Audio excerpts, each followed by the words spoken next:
Hello YouTubers. Over the period of time that I've been posting videos on YouTube, I've had requests about my books. People wanting to know what they're all about, and people challenging me, often people who haven't even read the books but seem to feel that they can mount a challenge without actually doing the study. And many people have asked me questions about these books, and I've never made a video talking about them. So that's what this video is about. The first book that I published, that is the first book on the Bible or theology, however you want to think about it, was published in 2015. That's this book. You can see the title. I'm trying to get it so the reflection isn't there. The Leavening. 4 reasons your church is headed back to Rome. This is a book based on my experience in many churches over the period of my Christian walk. Now, I was saved when I was 8 years old, so that's quite a while, and quite a few different churches and different denominations.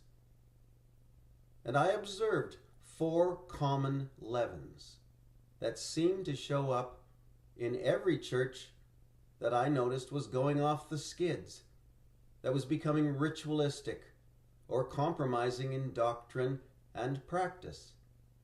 So these 4 topics that I deal with showed up either all 4 or 1 or 2 or 3 in various churches.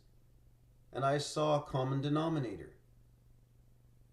So what I did was put those 4 ideas, doctrines, beliefs, practices, however you want to think about it, into this book titled The Leavening. In this book you'll find 107 footnotes, if my memory serves me. So everything is well referenced, and there are various quotes from religious leaders throughout the centuries. And there's plenty of scripture to back up what I'm saying.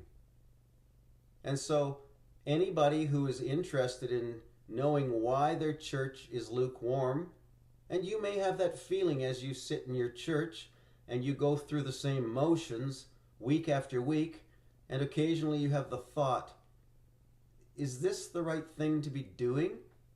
Is this really correct? And then you put it out of your mind for one reason or another. So we're not discussing whether or not people are saved.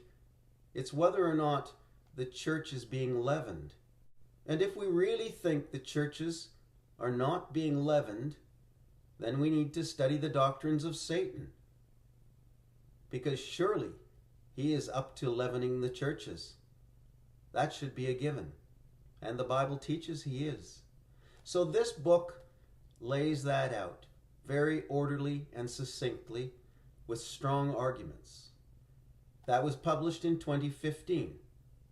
Now, my next book, just check that over there, was The Covering. That was also written in 2015 and published in 2015. See if I can get rid of that glare so you can see it better. There we go. This is a book exposing Chuck Missler and Perry Stone. I've taken a lot of flack for this book because a lot of Christians put both Chuck Missler and Perry Stone up on pedestals, but they haven't thoroughly studied their teachings. The main focus of the book is Chuck Missler. Chuck Missler has a lot more credibility, in my opinion, than Perry Stone. And so I'll talk to you a little bit about Chuck Missler. I know a lot about Chuck Missler because I had him on my radio shows quite a few times. And I studied all his material. Over the years, I discovered major inconsistencies in his teaching. In fact, where he diametrically would contradict himself. So I stopped being a sponsor of Chuck Missler because of that. But I wrote this book. Everything is footnoted, and if my memory serves me, there's 250 footnotes. And all the quotes from Chuck Missler are footnoted. So if a person wants to challenge me, they can go and check all the references, and they'll find out that what I've done is presented Chuck Missler correctly. I've represented him accurately. So that was another book that I wrote and published in 2015. And then I tacked Perry Stone on the end because I noticed that he was getting a lot of high-profile attention, and I'd observed quite a few problems with him as well. So that's a great book, The Covering, published 2015. Next. Also in 2015, I wrote and published The Conflict. This is a book that discusses Baptist distinctives. The reason I published this book is because I noticed that the Baptist churches were not following the distinctives that they claimed to follow. I know this because I attended Baptist churches. I was a member in an IFB church. So all of those distinctives, 7 or 8 depending upon who you ask, are discussed in this book, and then I show you why Baptist churches are not following their distinctives. It's pretty obvious once you start looking at the problems. I felt this was an important and necessary book because people sitting in the pews don't really know these things.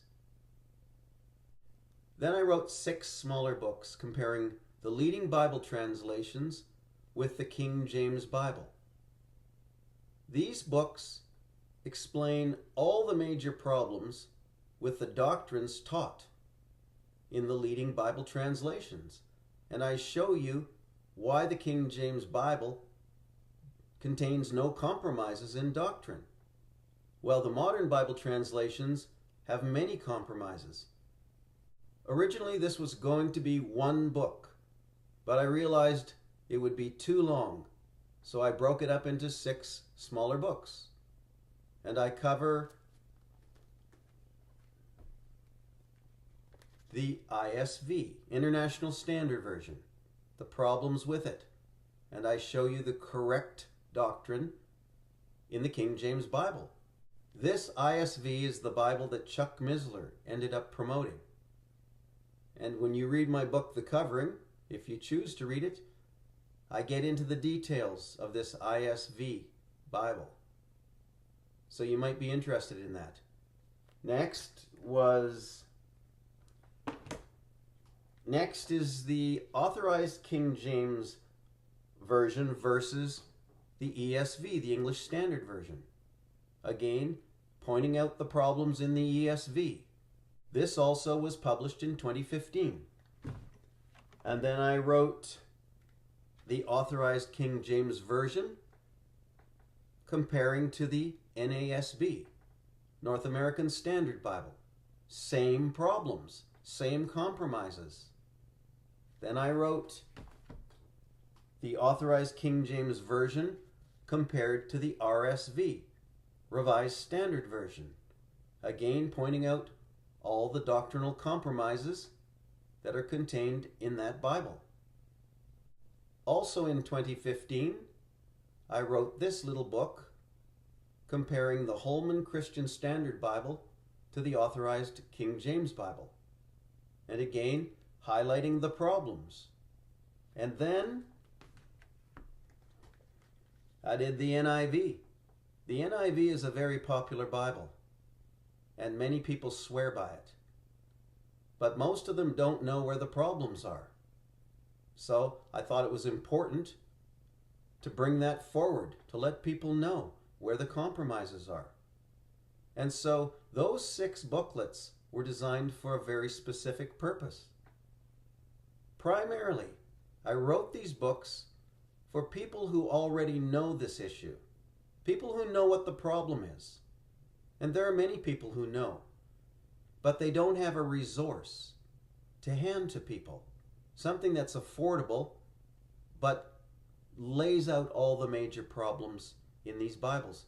So, for example, people in my church could purchase this comparison between the Authorized King James Bible and the NIV and give it to friends of theirs who are reading the NIV to inform them, to help them understand where the problems are. And so it was designed to be a convenient and affordable resource to people who know what these problems are. And that's what I did in 2015. And then I got on to one of my long-time topics for maybe about a dozen years that I was very interested in writing a major work on, and this is the Jesuits, ordained unto condemnation. Around the time of Voltaire, there were maybe 6,000 or 7,000 books in circulation on this topic. Now, you would be hard-pressed to find even a few of those books today. And I know why. And I tell you in this book. The Jesuits has, I think, about 500 footnotes. This is the extended version. This is 276 pages. It's the long version. Now, I have condensed it, and I'll show you that book in a few minutes. And the condensed version is more affordable, and there's some reasons why I did that. So we'll get to that in a second. The Jesuits, ordained unto condemnation. Roman occupation of America and its churches. After that, I wrote this little book titled Solomon's Sorrow. It's a philosophy book in a sense. It looks at a lot of the philosophical ideas in the Bible. For example, the book of Ecclesiastes is highly philosophical. And that's really where I started writing this book. I wrote a poetic reduction of the book of Ecclesiastes. And I delivered that as a sermon at my church at the time. And people liked it. And I thought to myself, I need to expand that. And as I expanded that poetic reduction, it turned into this book. And this book is about religion. Where it started, how it got where it is today, and what the two religions are in the world from a Christian point of view.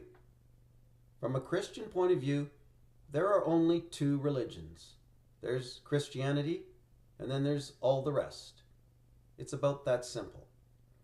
So this book goes through from the book of Genesis, the fall of man, right through to the present, and explains what's going on in society.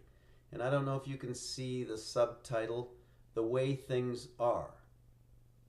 Solomon's Sorrow, The Way Things Are. And inside there's a little bit more information on the title page that tells you it's written for atheists, agnostics, and skeptics. And I thought this would be another good resource for people who are talking to non-believers of those sorts. After that, I wrote this book, The Antichrist, The Smoke of Rome. And by the way, I painted this cover. It was part of a series of paintings, which I won't get into right now, but I thought it was very appropriate for this topic. Antichrist, the Smoke of Rome. This is the historic view of Antichrist. This is the view held by the early church. It's the view held by the men who wrote the New Testament. It's the view held by the reformers. And it's the view that has been abandoned most recently. Today's view of Antichrist is producing a lot of problems in the churches, and it's fueling ecumenism. Ecumenism is not a good thing. The Bible talks about a one-world religion during the end time. Ecumenism is part of that, and Antichrist doctrine in the churches today is helping that ecumenical movement. There's lots of footnotes. It's a well-researched book, and I break new ground. I don't just go over the old, hashed-out futurist versus historicist arguments. There are new arguments in this book. I recently did a reduction of the Jesuits, ordained unto condemnation. And that book is The Jesuits, How They Control America. This is a shorter version of the Jesuits ordained unto condemnation. It's more succinct. I've eliminated a lot of material that I don't think really furthers the thesis a whole lot. Cut to the chase, made the books smaller and more affordable. And I think that's important, to try and make these books as affordable as possible. They do cost money to print, and it does take a lot of time to write them. I'm not going to tell you how much time I spent and how very little sleep I've gotten over the last few years writing these books and getting them ready for publication. So those are the books I've written to date in the religious realm, theology. I've written other books that are not relevant to this topic, and I've written a few other books for other people as a ghostwriter. Thanks for listening.